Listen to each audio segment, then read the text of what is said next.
ಘನತ್ಯಾಜ್ಯ ವಿಲೇವಾರಿ ಟೆಂಡರ್ ವಿವಾದ ತಾರಕಕ್ಕೇರಿದ್ದು ಕಸದ ಕಾಳಗದಲ್ಲಿ ಮಾತಿನ ದಾಟಿ ಚೂಪಾಗಿ ತಿರುಗಿದ್ದು ಇನ್ನೂ ತೀವ್ರಗೊಳ್ಳುವ ಸಾಧ್ಯತೆ ಇದೆ.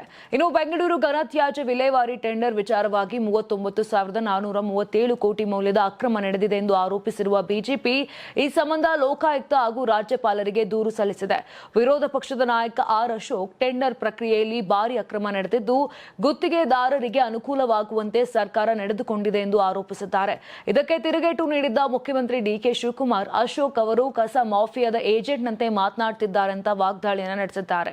ಇನ್ನು ಸಿಎಂ ಹೇಳಿಕೆಗೆ ಪ್ರತಿಕ್ರಿಯಿಸಿರುವ ಆರ್ ಅಶೋಕ್, ಹೌದು, ನಾನು ಏಜೆಂಟ್ ಆಗಿದ್ದೇನೆ, ಆದರೆ ಯಾವುದೇ ಮಾಫಿಯಾದ ಕಮಿಷನ್ ಏಜೆಂಟ್ ಅಲ್ಲ. ಕರ್ನಾಟಕದ 7.5 ಕೋಟಿ ಕನ್ನಡಿಗರು ಮತ್ತು ಬೆಂಗಳೂರಿನ 1.5 ಕೋಟಿ ಜನರ ಪರವಾಗಿ ಧ್ವನಿ ಎತ್ತುತ್ತಿರುವ ಜನತಾ ಏಜೆಂಟ್ ನಾನು ಅಂತ ತೀಕ್ಷ್ಣವಾಗಿ ಉತ್ತರ ನೀಡಿದ್ದಾರೆ.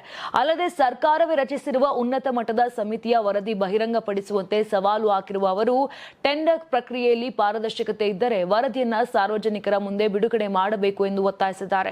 ಒಟ್ಟಾರೆಯಾಗಿ ಘನತ್ಯಾಜ್ಯ ವಿಲೇವಾರಿ ಟೆಂಡರ್ ವಿವಾದ ರಾಜಕೀಯ ಕಾದಾಟಕ್ಕೆ ತಿರುಗಿದ್ದು ಕಾಂಗ್ರೆಸ್ ಮತ್ತು ಬಿಜೆಪಿ ನಡುವಿನ ಆರೋಪ ಪ್ರತ್ಯಾರೋಪಗಳು ಮತ್ತಷ್ಟು ತೀವ್ರಗೊಳ್ಳುವ ಲಕ್ಷಣಗಳು ಕಾಣಿಸುತ್ತಿವೆ.